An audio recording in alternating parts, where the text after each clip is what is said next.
2002 में बनी एक हॉलीवुड वॉर और ड्रामा मूवी द पियानिस्ट की।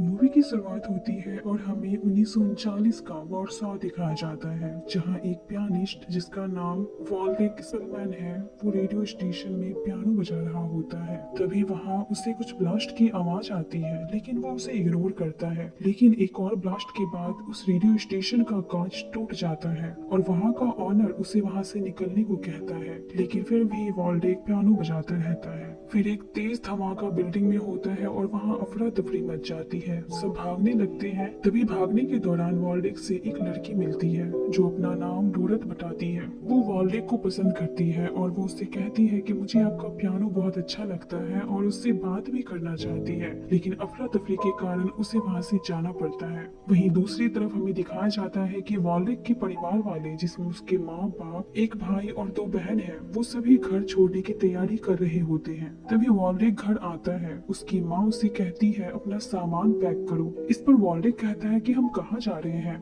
तो वो बोलती है कि हम वॉरसॉ से दूर जा रहे हैं। इस पर वॉल्डेक कहता है कि मैं कहीं नहीं जा रहा, अगर मुझे मरना ही है तो मैं अपने घर में ही मरूंगा। तभी वे सभी रेडियो पर न्यूज सुनते हैं कि ग्रेट ब्रिटेन ने जर्मनी के खिलाफ ऐलान जंग कर दिया है और अगले कुछ घंटों में फ्रांस भी कुछ इसी तरह का कदम उठाएगा और अब पोलैंड अकेला नहीं है। ये सुनकर वे सब राहत की सांस लेते हैं और रात में एक छोटी सी पार्टी भी करते हैं, लेकिन उनकी ये खुशी ज्यादा दिन तक नहीं टिकती। जल्दी वर्सॉ में जर्मन सैनिक आ जाते हैं और वो नए नए नियम कानून ज्यूस लोगों पर लगाते हैं, जैसे वो 2000 रुपए से ज्यादा अपने पास नहीं रख सकते थे, वो किसी कैफे में नहीं जा सकते थे, वो किसी पार्क में भी नहीं जा सकते थे, और साथ ही उसे अपने हाथ में स्टार मार्क का एक व्हाइट कलर का पट्टा पहनना होगा, जिससे कि ज्यूस लोगों को दूर से ही पहचाना जा सके। वॉल्डेक और डोरथ जो एक दूसरे को पसंद करते हैं, एक दिन ये दोनों घूमने निकलते हैं। तभी वॉल्डेक कहता है कि चलो हम कॉफी पीने चलते हैं। जब ये एक कैफे के बाहर जाते हैं तो वहाँ लिखा होता है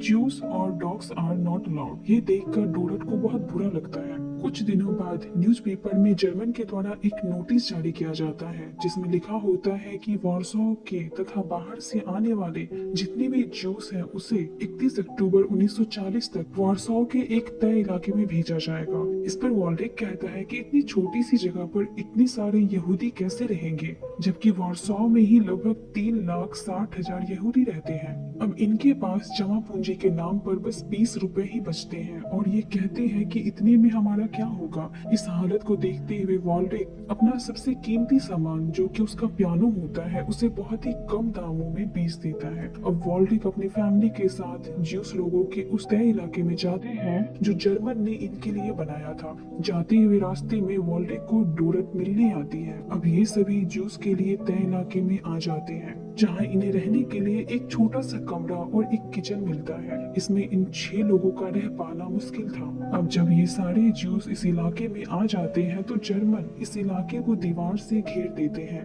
ताकि वो इस जगह से बाहर ना जा पाए। जर्मन ज्यूस के इस इलाके में उन पर बहुत अत्याचार करते हैं। यहूदियों को खाने और जिंदा रहने के लिए यहाँ पर बहुत संघर्ष करना पड़ता है। लोग भूख से मर रहे होते हैं। एक दिन वॉल्डेक और उसका भाई अपना काम खत्म करके घर आता है तो वो देखता है कि उसके घर पर उसी के जान पहचान का एक यहूदी पुलिस आया है। वो उनसे कहता है कि जर्मन यहूदियों की एक बहुत बड़ी सेना तैयार कर रहा है, तुम लोग उसमें शामिल होकर एक अच्छी जिंदगी जी सकते हो। वॉल्डेक मना कर देता है। वो कहता है मुझे काम मिल गया है। और वहीं वॉल्डेक का भाई कहता है कि तुम ये चाहते हो कि मैं भी डंडा लेकर यहूदियों की पिटाई करूं, तो ये मैं नहीं कर सकता। अब हमें दिखाया जाता है कि वॉल्डेक को एक रेस्टोरेंट में पियानो बजाने का काम मिल गया है। शाम में वो काम खत्म करके घर आ रहा होता है कि तभी रास्ते में वो देखता है कि जर्मन सैनिक एक छोटे से बच्चे को इतना मारते हैं कि वो बच्चा वॉल्डेक के सामने ही दम तोड़ देता है। ये देखकर वॉल्डेक को बहुत दुख होता है। अब वो घर आता है और रात में सभी मिलकर खाना खा रहे होते हैं। तभी उस कॉलोनी में जर्मन सैनिक आ जाते हैं। सभी जर्मन सैनिक को देखकर अपने अपनी घर की लाइट ऑफ कर देते हैं, क्योंकि जर्मन सैनिक किसी को भी कहीं भी बिना किसी वजह के मार देते हैं। तभी हम देखते हैं कि वॉल्डेक के ठीक सामने वाली बिल्डिंग में कुछ जर्मन सैनिक जाते हैं, जहाँ कुछ लोग टेबल पर बैठकर खाना खा रहे होते हैं। वो सैनिक सभी को खड़े होने के लिए कहते हैं। सभी खड़े हो जाते हैं, लेकिन उनके परिवार का एक मेंबर जो पैरालिसिस है, वो व्हील चेयर पर बैठा होता है, वो खड़ा नहीं हो पाता। तभी जर्मन सैनिक का एक ऑफिसर ऑर्डर देता है कि इसे नीचे फेंक दो, क्योंकि ये खड़ा नहीं हुआ। तभी सैनिक उसे ऊपर से नीचे फेंक देता है और उसकी मौत हो जाती है और बाकी फैमिली मेंबर्स को बाहर निकाला जाता है और ऑफिसर सबको भागने के लिए कहता है और पीछे से एक एक करके सभी को गोली से मार दिया जाता है। ये देखकर वॉल्डिक और उसकी फैमिली वाले बहुत परेशान हो जाते हैं। जर्मन सैनिक ने यहूदियों की हालत इतनी बदतर कर दी थी कि वे दाने दाने के लिए तरसते थे। वो एक दूसरे का खाना छीनने लग जाते हैं। लोगों की लाशें जहाँ तहाँ पड़ी हुई होती है। अब जर्मन इन जूस लोगों को एक अलग जगह पर भेजने का फैसला करते हैं। वक्त होता है 16 अगस्त 1942 को। सभी ज्यूस लोगों को एक जगह पर इकट्ठा किया जाता है। वहाँ पर काफी लोग जमा होते हैं जो भूख और प्यास से काफी बेहाल होते हैं। वॉल्डेक और उसकी फैमिली भी वहाँ होती है। तभी भीड़ में एक लड़का 20 रुपए की एक टॉफी बेच रहा होता है जो कि काफी महंगा होता है। वॉल्डेक की फैमिली 20 रुपए इकट्ठा करके एक टॉफी खरीदते हैं और उसे 6 टुकड़ों में बांटकर एक एक टुकड़ा वे लोग खाते हैं और अपनी भूख मिटाने की कोशिश करते हैं। अब जर्मन सैनिक सभी यहूदियों को एक ट्रेन में बिठाते हैं। वॉल्डेक भी अपनी फैमिली के साथ आगे बढ़ रहा होता है कि तभी पीछे से एक यहूदी सैनिक वॉल्डेक को खींच लेता है। ये वही यहूदी सैनिक होता है जो वॉल्डेक के घर पर उसे जर्मन सैनिक में भर्ती होने के लिए कहने गया था। वॉल्डेक अपने परिवार वालों को आवाज लगाता है, लेकिन सैनिक वॉल्डेक से कहता है कि मैंने तुम्हारी जान बचाई है, तुम यहाँ से जितना जल्दी हो सके भाग जाओ। और वॉल्डेक वहाँ से किसी तरह जान बचाकर भाग जाता है और जितने भी यहूदी होते हैं उसे उस ट्रेन में बिठाकर वहाँ से रवाना कर दिया जाता है। वॉल्डेक को भी ये पता होता है कि जितने लोग ट्रेन में गए हैं उनमें से कोई भी जिंदा नहीं बचेगा और वो ये सोचकर कि उसने अपने माता पिता और भाई बहन को खो दिया है, वो बहुत रोता है। रोता हुआ वो उसी जगह पर जाता है जहाँ वो अपनी फैमिली के साथ रहता था। वहाँ वो चारों तरफ लाशें और बिखरे हुए सामान को देखता है। अब वहाँ से वो उस कैफे में जाता है जहाँ वो पियानो बजाया करता था, लेकिन वहाँ भी हर तरफ सामान बिखरे पड़े होते हैं। तभी वॉल्डेक को एक अलमारी से किसी की आवाज आती है। वो एक आदमी होता है जो वॉल्डेक को पहले से जानता था। वो उसे बुलाता है और उसे कहता है कि जर्मन सैनिक से बचने के लिए हमें यहाँ पर कुछ दिन छिपकर रहना होगा। अब कुछ समय बीतता है और वॉल्डेक जर्मन कैंप में बची हुई यहूदियों के साथ जर्मन का गुलाम बनकर रहता है। कल तक जो वॉल्डेक पोलैंड का सबसे अच्छा पियानिस्ट था, वो अब जर्मन सैनिक का एक मजदूर बन गया था। अभी भी जर्मन सैनिक किसी को भी कभी भी मार देते हैं। एक दिन वॉल्डेक से उसका एक जाना पहचाना साथी मिलता है। वो वॉल्डेक से कहता है कि जर्मन सैनिक हमें कहीं और भेजने वाले हैं और हमें धीरे धीरे मार रहे हैं। पहले हम 5 लाख थे और अब हम सिर्फ 60,000 बचे हैं और जितने भी बचे हैं वो सब जवान हैं, क्योंकि बूढ़े और बच्चे काम नहीं कर सकते इसलिए उन्हें मार दिया गया है और अब हम विद्रोह करेंगे। वॉल्डेक कहता है कि मैं भी तुम्हारे साथ हूँ। एक दिन वॉल्डेक काम कर रहा होता है, तभी आसमान में बहुत सारे प्लेन्स दिखाई देते हैं। सभी उस प्लेन्स को देखते हैं और वॉल्डेक भी उसे देखने लगता है, जिसके कारण उसकी ईंटें नीचे गिर जाती हैं। ये देखकर एक जर्मन ऑफिसर उसे बुलाता है और उसे कोड़े से बहुत मारता है। उसकी हालत बहुत खराब हो जाती है और उसके साथ ही उसकी हालत देखकर उसका काम बदल देते हैं, क्योंकि वो जानते हैं कि वो ये काम नहीं कर पाएगा। एक दिन एक जर्मन ऑफिसर सभी ज्यूस से कहता है कि तुम अपने ग्रुप में से एक आदमी को चुनो जो रोज शहर जाए और तुम्हारे लिए 3 किलो आलू लेकर आए और साथ में ब्रेड भी लाए।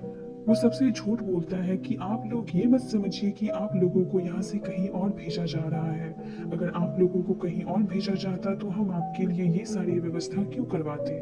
लेकिन वो सब जर्मन्स की हकीकत से वाकिफ थे। अब ये सभी जर्मन के खिलाफ हमला करने के लिए शहर से आलू की बोरियों में छुपाकर हथियार मंगवाने लगते हैं। अब एक रात वॉल्डेक अपने दोस्त के पास आता है और उसे कहता है कि मुझे तुमसे एक मदद चाहिए, मुझे यहाँ से बाहर निकलना है। इस पर वॉल्डेक का दोस्त कहता है कि यहाँ से बाहर निकलना आसान है, लेकिन बाहर जाकर जिंदा रहना बहुत मुश्किल है। वॉल्डेक कहता है पिछले गर्मियों में मैं एक शहर में काम कर रहा था जहाँ मुझे एक पहचान वाले दिखे थे। दोनों पति पत्नी हैं और दोनों अच्छे लोग हैं। तुम उनसे मिलने की कोशिश करो, मैं तुम्हें उनका एड्रेस देता हूँ, वो शायद अभी भी वहीं होंगे। उनका दोस्त कहता है कि मैं कोशिश करूंगा। और कुछ ही दिनों बाद वो वॉल्डेक को कहता है कि मैंने तुम्हारा काम कर दिया है, तुम यहाँ से निकलने के लिए तैयार रहो। अब एक रात जब ये लोग काम करके वापस आ रहे होते हैं, तभी वहाँ एक ऑफिसर आता है और सभी को चाबुक से मारने लगता है और वॉल्डेक को खींचकर उससे कहता है कि तुम्हें पता है कि मैंने तुम लोगों को क्यों मारा। इस पर वो कहता है नहीं। फिर ऑफिसर कहता है क्योंकि आज न्यू ईयर है और हम न्यू ईयर सेलिब्रेट कर रहे हैं, और वो जोर जोर से हंसने लगता है। अब एक दिन वॉल्डेक किसी तरह से वहां से निकल जाता है और उसी हस्बैंड वाइफ के पास जाता है जिसे वो जानता था।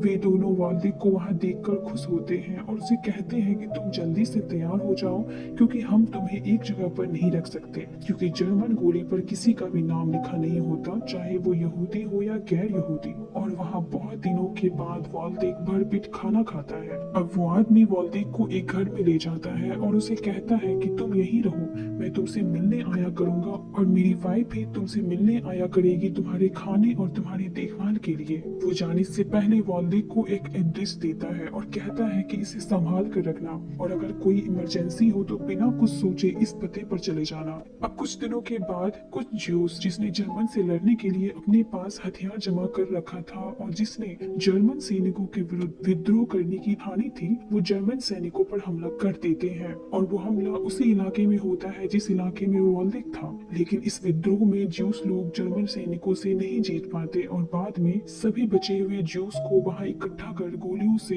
मार दिया जाता है और अगर वहां वॉल्डेक होता तो वो भी मारा जाता। अब एक दिन वॉल्डेक से मिलने के लिए एक आदमी आता है और वो कहता है कि हमें यहाँ से जाना होगा। दोनों हस्बैंड और वाइफ को जर्मन पुलिस ने पकड़ लिया है और जर्मन्स कभी भी यहाँ पर आ सकते हैं। इस पर वॉल्डेक कहता है कि मैं यहाँ से कहीं नहीं जाऊंगा और वो आदमी वहाँ से चला जाता है। अब कुछ दिन बीत जाते हैं और वॉल्डेक का सारा खाने का सामान खत्म हो चुका है और वो एक दिन किचन में अपने लिए खाना ढूंढ रहा होता है।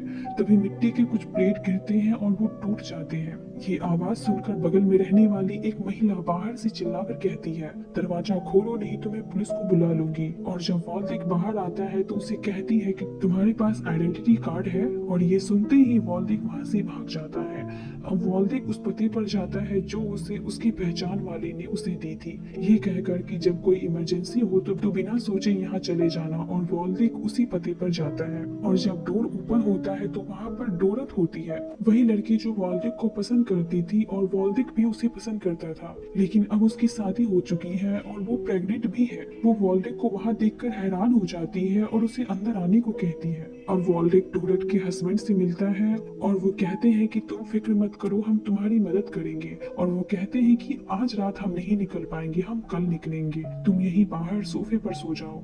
वॉल्डेक क्योंकि बहुत कमजोर हो गया है और वो चल भी नहीं पा रहा होता है, वो कहता है कि क्या मुझे ब्रेड का एक टुकड़ा मिल सकता है। ये सुनकर वे दोनों हैरान हो जाते हैं और तभी वो कहते हैं कि हम साथ बैठकर खाएंगे। अब डोरथ का पति उसे एक घर ले जाता है और कहता है कि ये जर्मन इलाका है, इस इलाके में किसी को भी शक नहीं होगा, तुम यहाँ पर छुपे हुए हो। वो वॉल्डेक को एक आदमी से मिलवाता है और कहता है कि ये तुम्हारा और तुम्हारे खाने का ख्याल रखेगा। अब 2 हफ्ते से भी ज्यादा हो जाते हैं और वॉल्डेक की हालत भूख से बहुत खराब हो चुकी होती है। और एक दिन वो आदमी खाना लेकर आता है और वॉल्डेक के पूछने पर वो बोलता है कि खाने के लिए पैसे की जरूरत होती है और वो मेरे पास नहीं थे। इस पर वॉल्डेक अपनी कीमती घड़ी उसे खोल कर देता है और कहता है कि इससे पैसे की व्यवस्था हो जाएगी। और वो आदमी वो घड़ी लेकर वहाँ से निकल जाता है। अब बहुत दिन हो जाता है लेकिन वो आदमी वापस नहीं आता और एक दिन डोरथ अपने पति के साथ वॉल्डेक से मिलने आती है और वो देखते हैं कि वॉल्डेक की तबीयत बहुत खराब है और वो बेजान सा हो गया है। अब वो वहाँ अपनी एक जान पहचान वाली डॉक्टर को बुलाते हैं और उसका इलाज करवाते हैं। डोरथ वॉल्डेक से कहती है कि हम ये जगह छोड़कर जा रहे हैं क्योंकि यहाँ पर कभी भी विद्रोह हो सकता है और मेरे बच्चे के लिए ये सही नहीं है। और वो वॉल्डेक को खाने का कुछ सामान और कुछ जरूरी सामान देकर वहाँ से चली जाती है। और एक दिन वहाँ सच में विद्रोह हो जाता है, कुछ लोग जर्मन्स पर हमला कर देते हैं जिससे कुछ जर्मन्स मर जाते हैं।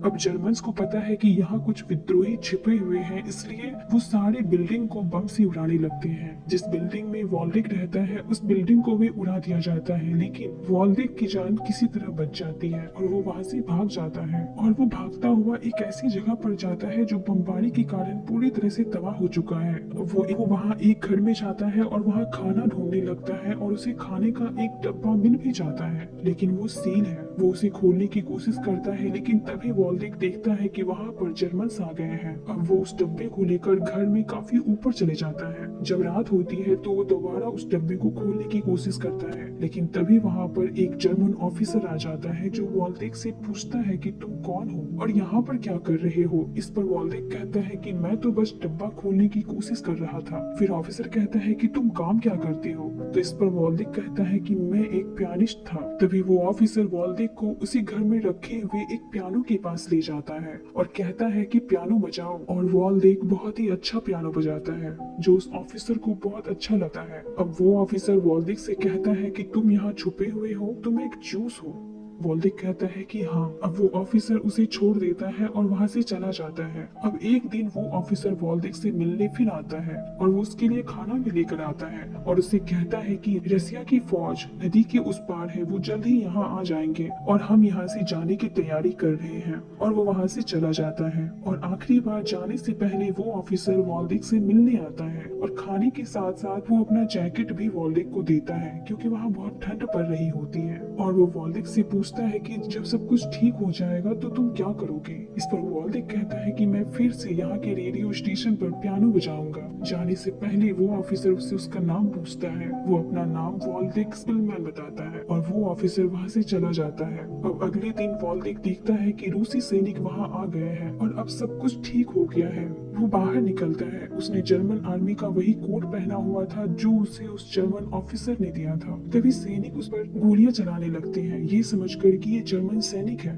तभी वॉल्डिक कहता है कि मैं जर्मन नहीं हूँ, मैं पॉलिश हूँ। वो कहते हैं कि तुमने ये बकवास कोट क्यों पहन रखा है। इस पर वो कहता है कि यहाँ बहुत ठंड है। अब सैनिक उसे पॉलिश जानकर छोड़ देते हैं। अगले सीन में हमें दिखाया जाता है कि वो ऑफिसर जिसने वॉल्डिक की मदद की थी उसे बहुत सारे जर्मन सैनिकों के साथ बंदी बनाकर रखा गया है। तभी वहाँ से कुछ जूस जा रहे होते हैं और उसे बहुत भला बुरा कहते हैं। उसमें से एक आदमी कहता है कि तुमने मेरा सब कुछ छीन लिया, मैं एक म्यूजिशियन था, तुमने मेरा वायलिन छीन लिया और तुमने मेरी आत्मा भी छीन ली। तभी वो जर्मन ऑफिसर उससे कहता है कि तुम एक म्यूजिशियन हो, क्या तुम वॉल्डिक स्पिलमैन को जानते हो, वो भी एक म्यूजिशियन है। वो कहता है कि उसे कौन नहीं जानता। इस पर वो ऑफिसर कहता है कि मैंने उसकी छुपने में मदद की थी और मैंने उसकी जान भी बचाई थी, तो मुझसे बताना कि मैं यहाँ पर हूँ। और अब पोलैंड आजाद हो चुका है। हमें वॉल्डिक को दिखाया जाता है जो अब रेडियो स्टेशन में फिर से पियानो बजा रहा होता है और वो आदमी जो जर्मन ऑफिसर से मिला था वो वॉल्डिक से मिलता है और उस जर्मन ऑफिसर के बारे में वॉल्डिक को बताता है। जब वॉल्डिक वहाँ पर आता है जहाँ पर उन ऑफिसर्स को रखा गया था तो वहाँ कोई नहीं होता और बाद में बताया जाता है कि जिस जर्मन ऑफिसर ने वॉल्डिक की जान बचाई थी उसे बाकी जर्मन ऑफिसर के साथ मार दिया गया था। इसी के साथ इस मूवी का द